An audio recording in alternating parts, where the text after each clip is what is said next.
All right, fantastic. So we're recording now.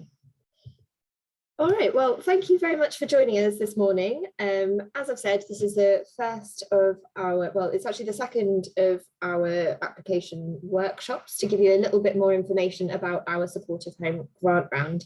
So as I've said, this is very much an introductory workshop. So we're going to be doing a lot of talking during this session, but there will be opportunities at our later grant round workshops for you to come and ask much more of your questions. There'll be much more opportunity for engagement then, but please don't let that stop you. Pop some questions in the chat, raise your hand if you have something that you would like to say, and hopefully at the end of the session we'll get to as many as we can, but if we don't, please do come along to those later workshops where there'll be more of an opportunity to speak to people from our team. So on the call today, we have a couple of other members of the YEF team. I don't know if you'd like to introduce yourself. So from our research team, we've got Hashim. Hiya, I'm a research manager from the research and evidence team, looking at what works. Fantastic. And we've got Lucy. Hi everyone, I'm Lucy. I'm a senior evaluation manager from the evaluation team. And last but definitely not least, we also have Richard. Good afternoon everyone, I'm Richard. I'm the programme manager here at Endowment Fund. And I'm Laura. I am head of public affairs and communications. So I thought we would start by doing a little bit of background for the YEF. So some of you might know a bit about what we do, some of you might not know a little bit less. So I thought I would walk you through what it is we do and share some of the things that we're hoping to get out of today's workshop. So this is our vision, a world where no child becomes involved in violence. And our mission specifically within that is to find out what works and build a movement to put that knowledge into practice. So we're part of the What Works Centre network, which means that we're particularly interested in evidence evaluation, getting that out into the world, but we want to make sure that actually that's useful to you, because we could have the highest quality evidence, but if it's not what you need, then we're not going to make the change for children and young people that we want to see. So that's an equally important part of our mission. So you might have seen this diagram before. If you haven't, this essentially explains how we go about making change. So you'll see on the sort of red right-hand column, our ultimate objective is working for change, scaling up what works, spreading great practice, but we need to do these other two things, which is very much what this grant round is about, to be able to achieve that. So we fund great programs through priority themes. So this is a priority theme grant round. You might have seen that we have previously released a grant round on diversion from the criminal justice system. We're also doing some place-based work, which is focusing specifically in 5 areas at the moment through our neighbourhood fund. And we're also going to be doing an agency collaboration round as well, which is basically funding organisations to understand how working together makes a change for children and young people. And lastly, we have our targeted projects. So this is normally for organisations that have some match funding, where we think that our sort of expertise in evidence and evaluation could help us to learn a little bit more. We're also interested in finding out what works, so evaluating good ideas. Every single one of the things that we fund goes through an evaluation process, because the objective of us funding things is to learn more about what works so that then we can share that best practice.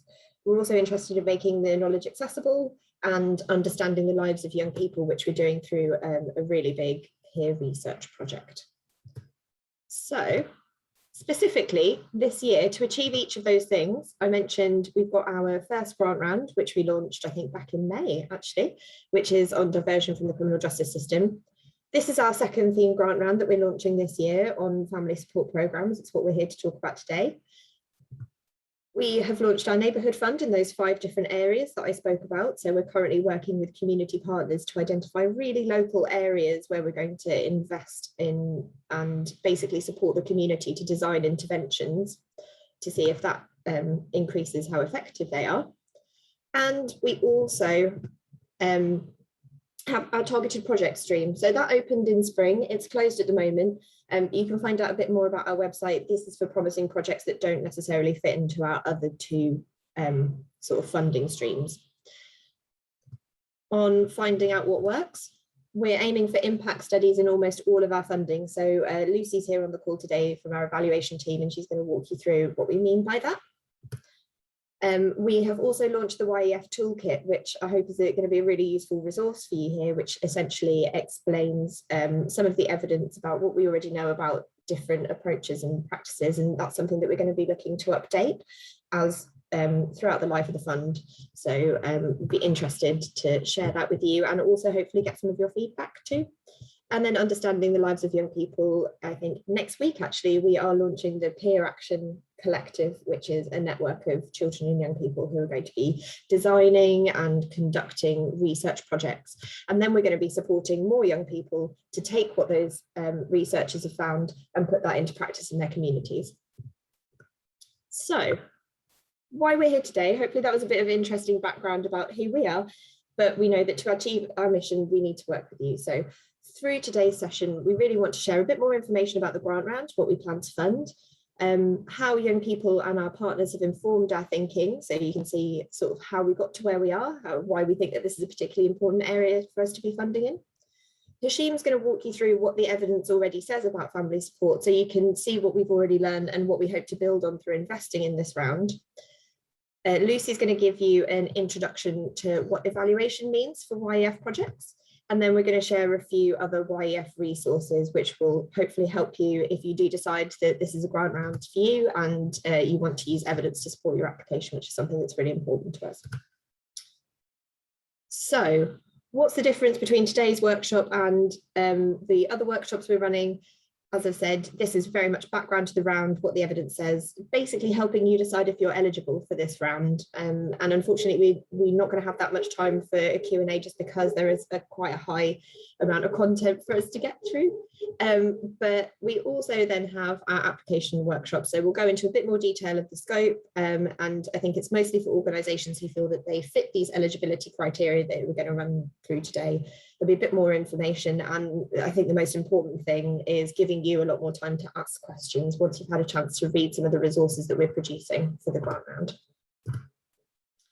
So before we move on to finding out what the evidence already says, I thought we'd give you a bit of background to why we've decided to fund family support programs. So this is a research question that we're aiming to answer. As I've said, everything at YEF is fundamentally geared towards what we can learn so that we can share that best practice and make change for young people. And this is what we're really hoping to learn. Which approaches are the most effective in helping families and carers to create a supportive home environment for 6 to 14-year-old children? And we've got a slightly higher age bracket as well for looked after children and children with special educational needs. And we'll go into the rationale for that in a minute. And we want to know how that can ultimately reduce the likelihood of them becoming involved in violence, because that is our ultimate mission, reducing violence. So why have we chosen this theme? We did a big consultation period towards the end of last year with children and young people themselves and the people working to keep them safe. So across the police, children's services, voluntary sector, central government. And it was really clear that we should focus on helping families. It was something that came out of those conversations. We also have been doing a review of the evidence, and it's clear that family support could be effective. So if you have a look on our toolkit, we've already looked into things like parenting programs, and there's definitely information there that we want to be able to build on in a UK context. And it's an opportunity for us to build and improve our evidence base in a way that is hopefully really applicable to your work. So we've been working on this with Comic Relief, this grant round, so we're very grateful to them for supporting us. And they've also coordinated a group of young people who they've called co-creators, who have basically been feeding into what we should be funding in the scope of the round. And these are some of the things that young people told us were really important. So parents playing a critical role in whether a home is supportive for children and young people. They wanted us to focus on parents, but making sure that we're not missing out on alternative types of family or children and young people who don't live with parents or in foster homes, people who are living in residential homes as well, and also recognising kinship care too, and that children and young people don't necessarily live with their parents. That was something that was really important. We were told that restorative approaches to resolving conflict are really important, and young people were interested in looking at that. And we were told that young people over 14 might be interested in recreating homes for themselves. So these were some of the key messages from our stakeholders. So they were really interested in discussing key worker-led support models.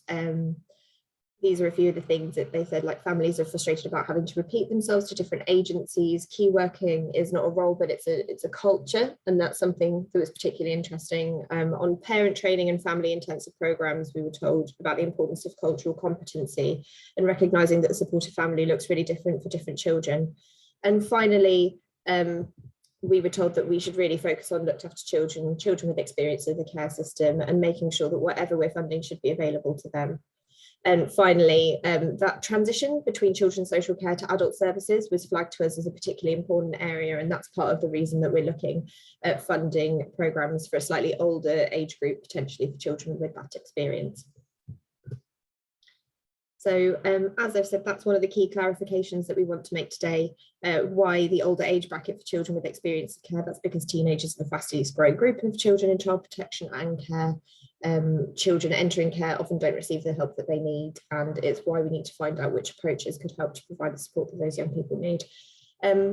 And by families, we just wanted to clarify that we don't necessarily just mean parents. We mean anyone who plays a long-term supportive role in a child's life. So that includes extended family members, kinship networks, foster families, and children's homes. And we recognise that families might not permanently live in the same household either. So we've got those definitions as well in some of our grant round materials, and we will be sharing these slides after the meeting as well. So you should have that. So what are we going to be funding through this grant round? What are the eligibility criteria and what will we invest in? So we're going to be funding 4 sort of groups of programs, and these are parenting programs, family therapies, domestic abuse intervention, and reducing parental conflict. And that picture that you've got there on the screen is the appendix that we've written to our prospectus. That basically outlines some of the information that you'll need to know about exactly what we're looking to fund. So I'd encourage you to have a read if you haven't already, because you'll be able to find a bit more out in there. But fundamentally, I think it's important to let you know that these different types of interventions broadly fall into 2 groups. So there's Group A of parenting programs and family therapies, and Group B, the reducing parental conflict and domestic abuse programs.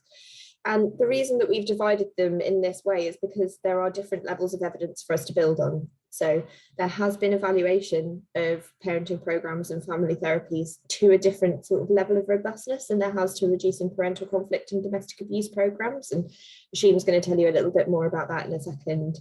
But that means that we are probably looking to fund programs that are more ready for a robust type of evaluation in Group A. There's a likely, even though in Group B, we'll be looking to go straight to those types of robust evaluations as well, if possible. There is more of a likelihood that we'll fund some earlier stages. So don't worry if that doesn't make sense to you yet about different stages of evaluation and what I mean. We're going to be getting onto that in some of the next sections of this session. But before we get on to that, these are some of the things that are just absolute requirements if you are going to be one of our funded partners in this grant round. So you need to be operating in England and Wales. The lead organisation needs to be a registered organisational body. We don't have any requirements about whether you're a public service, a charity, even in the private sector. We are interested, but we do need you to be a registered organisation. We have some of we're going to go through some of the outcomes that we want to make change on, and your work should be directly working towards making a difference to those outcomes. So changes that you want to see for a child or young person or their family.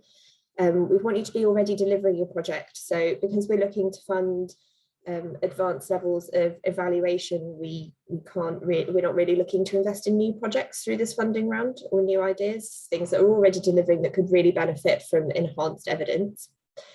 We're looking that the majority in the children and young people that you work with will be falling between the age bracket that we have set out, so 6 to 18 for looked after children, those with special educational needs, and that slightly younger age group for other programmes. We're also requiring that you plan to work with a statutory body for the children, young people or families to be referred onto your programme, and we've got a bit more detail about what we define as a statutory body in our prospectus appendix, but essentially we mean public services. So whether that comes through hospital, policing, at school, we'd be looking for you to work with public services essentially. We've also asked that you have the potential and capacity to reach approximately 100 children or 60 young people for Group B if we're funding those earlier stage evaluations. That's just because that's the number of children that we expect we'd need you to be able to reach for us to run those research projects, those evaluations. And as I've said, the evaluations are really important to us, so you would need to be committed to working with an independent evaluation partner to gather data and evaluate your project. And I think it's important to say now that we will publish every evaluation that we run, irrespective of the outcome. So you would need to be happy for us to do that too. So as I've mentioned, these are some of the outcomes. So essentially the changes that we want to make for the people that we're working with. So these are the changes that we want to make for families. We want to better support parents or carers to have better skills and practices and behaviours. We want to reduce the maltreatment of children, reducing family conflict and positive interaction, making sure that there are good relationships, reducing domestic abuse, and reducing some of the difficulties that parents might face, whether that's substance misuse, mental health, involvement in crime, and really supporting positive relationships across the family. And that's because we're interested in the difference that makes to children, and all of these outcomes we're interested in because of their relationship to future involvement in violence. So we want to work to make sure that we're reducing behavioural problems like aggression or impulsivity, supporting positive behaviours and attitudes towards helping other people, reducing anxiety and nervousness, and making sure that children have more confidence, supporting school attendance, and reducing some of those other sort of issues like substance misuse or involvement in offending. So now I'm going to hand over to my colleague Hashim, who's going to talk you through what the evidence says about what we already know about these types of programs. Fantastic, thanks very much, Laura. So yeah, as Laura says, there are 4 types of program that we're essentially going to be funding in this grant round. Before I go through them, I'm going to talk to you about each program type one by one. I'm going to give you a little bit of background, what the evidence says, then I'm going to give an example of the kind of program that we're talking about. The example programs that I give are simply there to highlight promising programs, so that it doesn't mean that we're going to be funding those programs, either through this grant round or any other grant round. So all of our funding decisions will be based on, assessing applications against the criteria. To begin with, parenting programs. So what we're talking about here are programs that essentially support parents to strengthen their relationships with their children and promote positive development. So what they're essentially looking to do is help parents to develop a caring, responsive relationship with their child, develop awareness of their child's behavior, and respond in a positive, consistent, and non-violent way. They may also be helping to support the child to develop social and emotional skills. And they do this in a variety of ways. They have group activities with parents sharing their challenges, successes, demonstrations, either multimedia or physical demonstrations of positive interactions, role play exercises, practical homework, etc. And the evidence for these types of programs is quite promising. We've seen fairly robust evidence that they can be effective at reducing behavioural difficulties, which are often associated with later involvement in violence. And there's also some evidence that they can protect children from engaging in substance misuse. What we're lacking at the moment is evidence that directly measures the impact of parenting programs on crime and violence. But we do have a best estimate at the moment that they could lead to a small reduction in violent crime through these associated outcomes. But that's one of the reasons why we want to invest in finding out more through this grant round. An example of a program in this group would be Generation PMTO. So this is a program that works with families of children who have been identified by their police, the schools, or others as being in need of support. Typically works with children aged between 3 and 16. So if you Google that program, if you're not aware of it, that will give you an idea of the kind of program that we mean. Thanks. Next slide, please. Thank you. Family therapy. This is a structured psychotherapy that takes place between a therapist and the family in a clinical setting or in a home setting.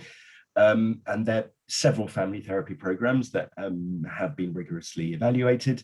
Some examples of them are, for example, brief strategic family therapy, which is a rehabilitation program often used when parents have difficulties with substance misuse. There's functional family therapy, which aims to improve communication and positive interactions between children and their parents or carers.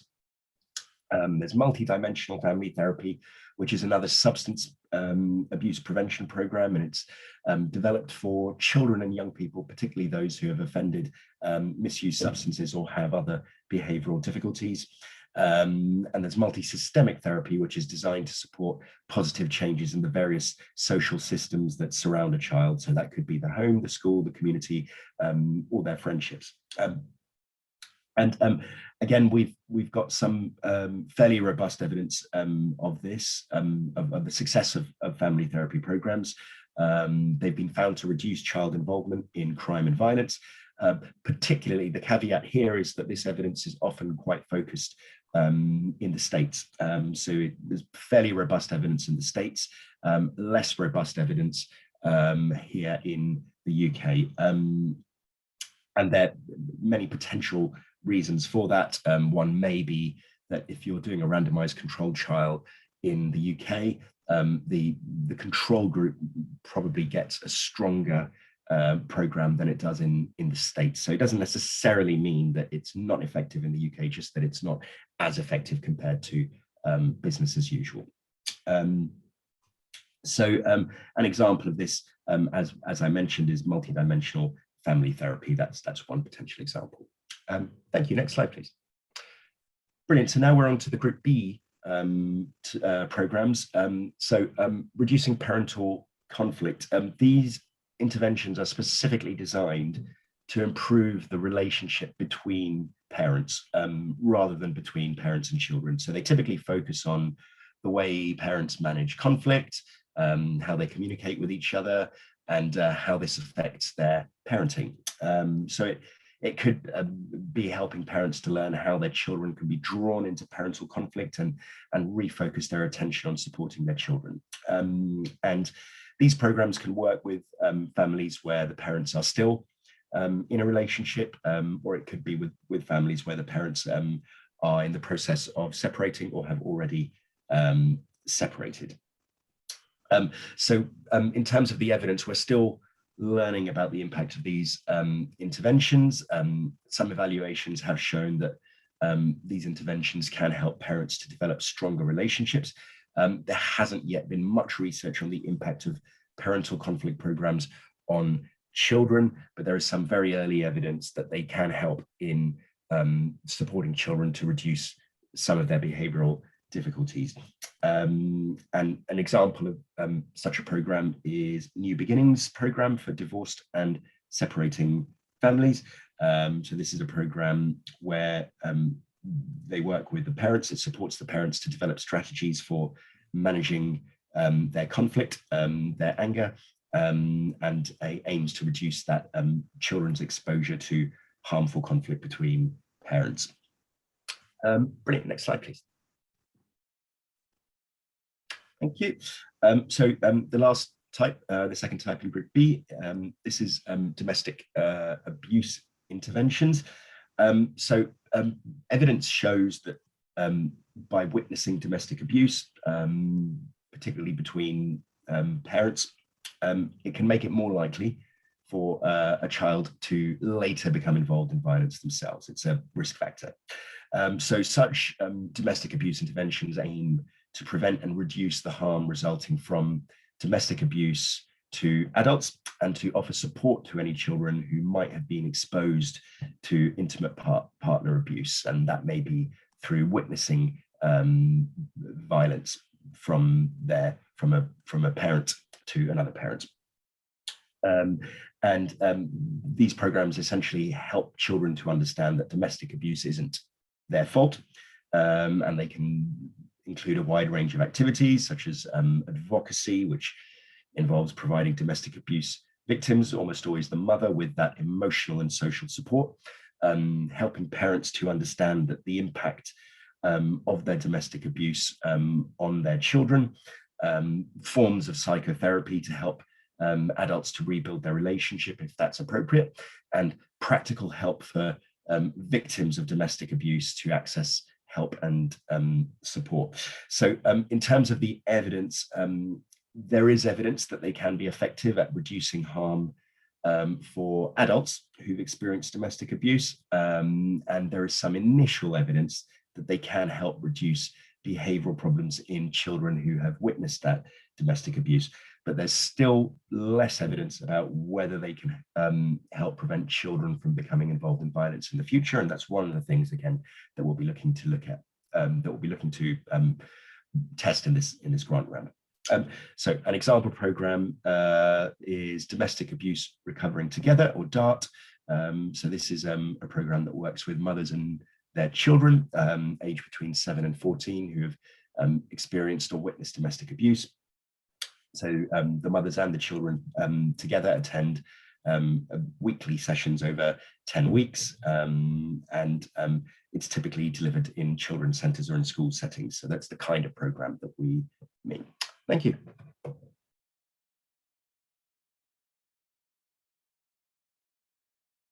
Brilliant. And I'm now going to hand over to Lucy to talk about evaluation. Great, thanks Hashim, and hi everyone. And I'm going to talk a bit about evaluation at YAF and how it can help us to learn from the projects that we fund. So each YAF project has two equally important elements. And the first is the project itself, which is identified as a promising project, which we hope will help to prevent young people from becoming involved in violence. And for this grant round, it will be one of the sorts of projects that Hashim just talked through. So it might be a family therapy intervention, for example. And the second element is a high quality independent evaluation of how effective the project is at achieving its intended outcomes. All YAF projects are independently evaluated to find out if and how they work and for who they work. So why is evaluation important? In essence, we evaluate because we want to find out what works to prevent children and young people from becoming involved in crime and violence. And evaluation helps us to answer that question. One of the key reasons is humility. We found out from evaluation across a range of fields that projects often don't have the beneficial effects that they intend to. And evaluation helps us to explore that and explore what could be improved or changed in order to make them more effective. Another key reason is to increase the evidence base for the youth justice sector. There's a big evidence gap in England and Wales about what works to prevent young people from becoming involved in crime and violence. And the YAF evaluations are an exciting way to make a contribution to that. Also, as well as not having positive effects, rigorous evaluation has found that some projects actually have harmful effects. So evaluation is an important way to identify if that's the case so that we can avoid making the situation worse and make sure that children and young people receive high quality care and support.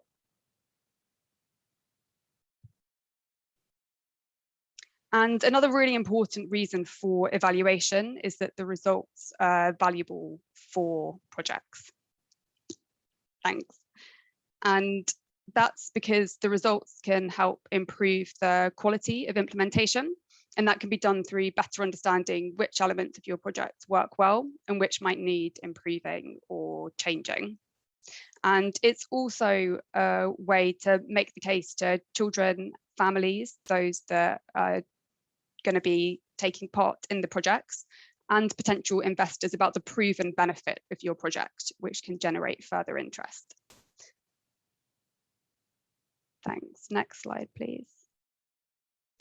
And finally, we can use the learning across all of our evaluations to increase understanding about what works well for whom, under what circumstances, to prevent young people getting involved in crime and violence. We can learn how much of a difference a project is making to which outcomes, and we can promote evidence-based knowledge and practice and learn how the project in question or similar projects can work better in the future. And all of this will help us to scale up good practice, spread what works, and build a movement to put the knowledge into practice, which is a key part of YAF's mission. So at YAF, we've got a number of principles for evaluations to make sure that we take a common approach. And the first is to be as rigorous as possible whilst balancing intervention delivery. And all successful projects will be partnered with an independent evaluator, and they'll have an opportunity to undergo what we call a co-design process, where they work closely together to think about how the evaluation will work, which the evaluators will lead on, but also balancing that with project delivery to make sure that it works for both of you. The next principle is to provide insight on the potential of the intervention to improve child offending outcomes, which is key to our overall aim and mission. Also to be appropriate to the level of development of the project. Typically, robust, rigorous evaluation is complex and expensive, so we want to make sure that a project is ready for that and has enough existing evidence before we get to that stage and that investment. And to really be of value to the grantee, to the project, as well as the YAF, as I just mentioned on the slide before. And finally, to be able to track change over time through long-term follow-up so that we can understand the impact of the project over time. This diagram, which is from the Early Intervention Foundation, shows 10 steps in evaluation reflecting different types of evaluation. And YAF does fund different types of evaluation through its grants rounds. And for this grant round, we expect most projects to be ready for what we talk about as a rigorous impact evaluation, which is step 6 and 7 on this staircase. Also, we will be interested in funding some earlier stage evaluations, particularly for those programs in Group B that we spoke about earlier, where the existing evidence base isn't as strong. So that would generally be a pilot study. And there is more information on this in our application guidance that will be released soon. Thanks. And you can also find out further information about evaluation at YAF generally on our website. Conscious this has been a bit of a whistle-stop tour. So if you go to the funding tab on our website, then what to expect. Then if you go to the bottom of the page and click on useful resources, you'll be able to find our guide to evidence and evaluation and other resources there. Thanks. And I'm going to hand back to Laura now. Oh, thanks, Lucy. So I'll just quickly run you through the timeline for this grant round. So as we've mentioned, applications are going to open on Monday, which is the 27th of September. We've got our next workshop, which is, as we said, slightly different to this one. It's a bit more detailed. We'll give the opportunity to ask more questions on the Wednesday of that week as well. Applications are then going to close on the 1st of December. We heard actually from basically a bit of learning from the last themed grant round that we opened, which was on diversion from the criminal justice system. We were told that actually a bit more time to form partnerships would have been useful. So we've extended this process. Then those applications will go through a process of assessment, and there's going to be more information on exactly what we're going to be looking for in our application guidance, which will be available from Monday on our website. And then hopefully if you have any questions about that, you could come to a future workshop, but the shortlist will then be informed after that assessment process in March. Then this is a really important part of our application process. So once we have shortlisted applicants, you will be partnered with an independent evaluator who will help to design the research elements of your project. So that might mean slight tweaks or changes to your project just to make sure that we're learning as much as we can from it. But it will be through those sessions with your evaluator that we'll appoint where some of those changes might be made. And then that final proposal, which has been worked on by both the evaluator and yourself, would go back to our grants evaluation committee and contracts we're expecting to be signed in September 2022. So that is the full timeline for this grant round. We also thought that it'd be useful to point you in the direction of some other resources that you might like to have a look at when you're thinking about the grant round.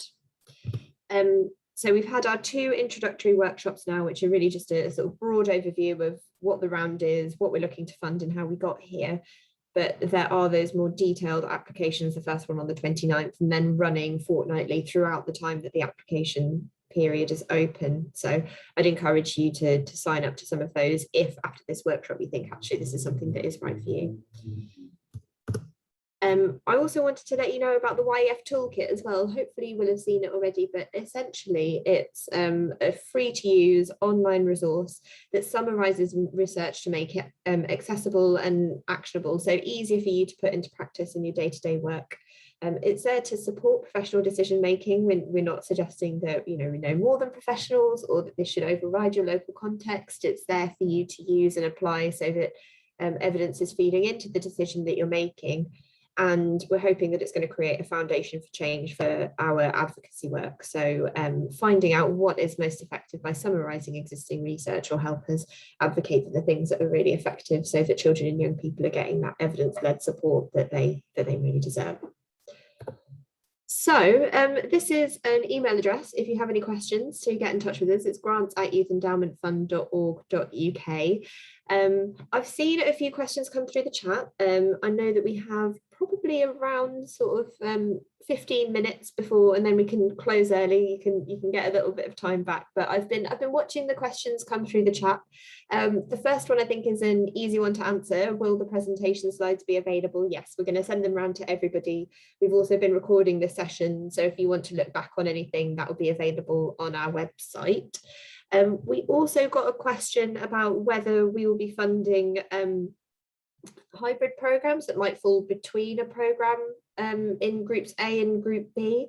I don't know if Sarah or Richard, you want to answer this question, but I think really we're looking for things that fall sort of squarely within those groups. But...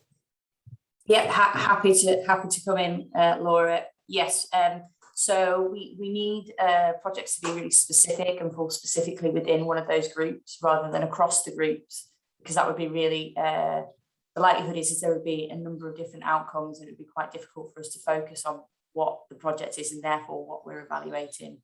So we will expect applicants to basically choose a group and type of intervention within that for them to go through to the next stages for our process. Thanks, Sarah. We had another question as well, which was around the average grant size. So we are going to be funding up to 10 programmes, but between 5 and 10 programmes through this grant round, and we have a budget of up to £10 million. So that will cover the programme and the evaluation costs. So just as an example, we funded through our diversion grant round, our budget was between 10 to 20 organisations, and for that grant round we got over 300 applications. For this we're looking to fund slightly fewer projects, and we're probably going to be expecting a similar level of applications. So it is going to be a very competitive process, but that is the overall amount of funding for the number of projects that we're going to be doing, including the funding for the evaluators too. I think that was similar to your question, Nabila. So the grant amount, like I said, it's going to depend on different projects, because, for example, a Group A project is probably going to be going for a more advanced evaluation, which means that the scale of the project might be bigger, and it also means that the evaluation is probably going to be more complex and therefore more expensive. Whereas if we're funding earlier stage projects for different programs, that might be a slightly smaller grant amount in the first instance. So I think it's important to say that there aren't sort of definitive amounts, which is probably not the answer that you were looking for, but we can say that we're funding between 5 and 10 programmes for up to £10 million, to just give you a rough idea of how much we'll be spending. Can the evidence on what works be focused on one region and what has the ability to be scaled up? So the evidence that we'll be producing is a specific evaluation of your programme. I think some of those programs will just operate in one region, some might operate across different areas, but fundamentally we're interested in, I mean, Lucy, do you want to come in on this actually? Is there anything that you want to add on what the evaluation will look for? It's really understanding whether the programme works, and we're also interested in the future change that your programme could make. So we will be thinking about how it could be scaled up to. We do ask a question about that through our application process. Sarah, I was just going to say, Laura, one of the, so we have 8 criteria. If you join the application session, you'll see the criteria that we actually go through. But one of those is around looking at potential change, and that involves some of the ability to scale up.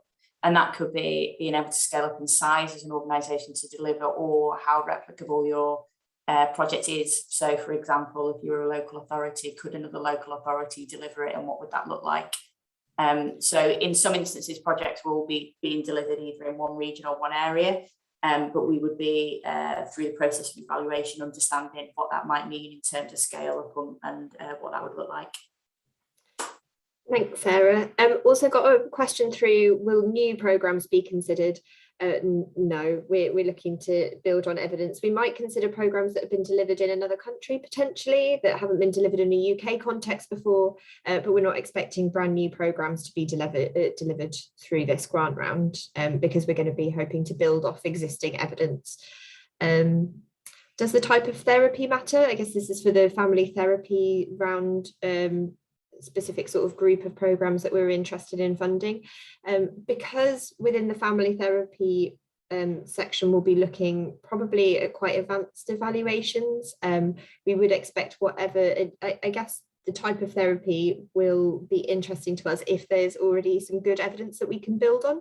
So if you've got a proposal that is based on a type of therapy that shows there are some really promising results on the kind of outcomes that we're interested in, both for families and children, then we'll be interested in it. But we've also got a summary of the evidence that we've reviewed coming out on Monday, along with our application process guidance, where we've outlined some of the therapies where we think that there's evidence. So please do have a look at that, but we're definitely not sort of constrained to one specific type of family therapy. It's what's evidenced. Could you have a group application from 3 boroughs? Yes, we would accept group applications, and we would expect there to be one lead applicant organisation, so that we've just got one clear contact. So please don't make multiple applications for the same project. But yes, yeah, we would be accepting it from groups, and at least one of those organisations would have to be a registered organisation. Could the programme be an adaptation of an existing project, e.g. delivered to a new target group? Sarah, would you want to come in on that? Yep, certainly can. Yes, absolutely. So there may be instances where you have a well-defined project that's got a really strong evidence base, but it hasn't necessarily been delivered to that particular target group, and that's of interest to you. That would be something that we would definitely be interested in. The important thing is as Laura had said, is the type of project or intervention has got some form of evidence or basis for it in terms of what works. And then, yeah, we would be really keen to understand what that would mean for different groups. Well, thanks, Sarah. A couple of questions coming in about the length of time we'd be funding for. I think it's up to 3 years for this particular grant round, just so that we can fund those evaluations. So up to 3 years, but possibly slightly less if we're doing an earlier evaluation. I think it'll be, depends on the amount of time that we need to be able to gather the evidence that we'd want to learn. Lucy, did you want to answer any questions on evaluation that have come through? Yeah, thank you. There was one question asking whether YEF would be interested in a programme that's already been independently evaluated by a university. And the answer is that generally, yes, it's great if your programme has already been evaluated. And going back to that staircase image, for example, if you've already had an independent pilot evaluation, then we could build on that and do a more robust evaluation. The only instance in which it wouldn't be something that YEF would want to invest in is if there isn't more that we can learn. For example, if you've already had several rigorous randomized controlled trials undertaken. However, in most instances, that probably won't be the case. So yes, it's great if you've already got evaluation evidence. Great. And then we've got another follow-up question. Will the evaluation include follow-up data or simply pre and post? So that might be a question on our data archive for you, Lucy. Yeah, definitely. So first of all, in most evaluations, there'll be the pre and post, and then there might be a follow-up time point within the evaluation as well. So there might be, for example, a 6-month follow-up. But in addition to that, one element of YAF evaluation that we're really committed to is learning how the project impacts on young people over time and how that might make changes as they grow older. And we're doing that through our evaluation data archive, which will enable us to store data on young people and link it with other outcomes through a very safe and secure archive to understand that long-term impact. Thanks, Lucy. We've got time probably for a couple more questions. There have been a few about who, basically what kind of families that we would need to be, the project would need to be working with, whether projects working with foster families are eligible. The answer to that is yes. Yeah, we would be interested in working not just with sort of birth parents, but also within kinship families as well. We've got a broad definition of families, which is available in our appendix to the application process, so you could have a read of that. What period of time will you be tracking outcomes? I think that's another question around the data archive as well. Yeah. We want to track outcomes for as long as we can gain useful learning from them.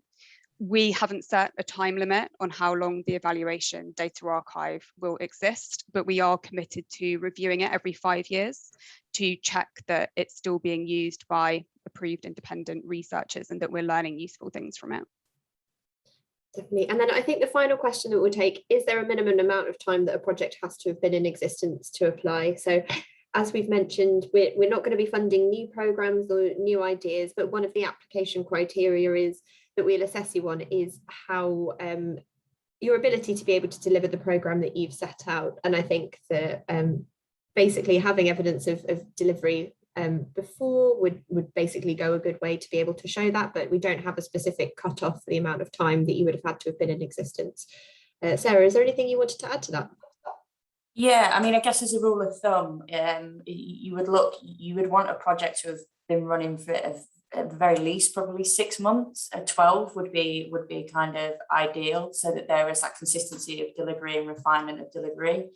But there, that doesn't discount something that has been running for slightly less than 6 months. But the core is that you can prove that you have been delivering it and you're able to deliver it as part of the application, which is really, really important, because it's we definitely don't want new kind of projects that haven't been delivered before and therefore would be at a much earlier stage than we are able to commit to with this funding round. Thanks, Sarah. So we've got one last question that I think we'll answer, and then if we've missed anything, please do send it to that email or do come along to one of those future sessions. I'd really encourage you to come to the feature session as well, because we'll be able to answer some of these. Quite a lot of these questions are quite specific about the application criteria, and those will be sessions where we can go into that in a lot more detail. The last one that I'm going to answer is whether you'd consider funding a consortium of partners delivering different programs to families. I think the answer to that would be no, because we'd be looking to understand the impact of one single program that is delivered in a consistent way, so that we can really effectively evaluate it and gather that research. So we're definitely not adverse to partnership organisations, but we would need the delivery of like one consistent program for us to be able to understand how it's impacting on those different outcomes or changes to children and young people that we want to find out. So thank you all very much for coming. I hope it's been useful to you, and I hope that you would come along to some of those future workshops if you have further questions. But please do have a look on our website. There is, if you go on to the Youth Endowment Fund's website, have a look for a supportive home. We've got quite a lot of resources on there. I know that I've mentioned the scope. There's also a video that our evaluation team has done that goes into a bit more detail about our approach to evaluation. And from Monday, we're going to have really detailed guidance on how to apply, which will be released when the grant round opens then. So do have a read of that. Please come along to some of our future sessions if you have any other questions. And thank you very much for joining us today. Bye, everyone.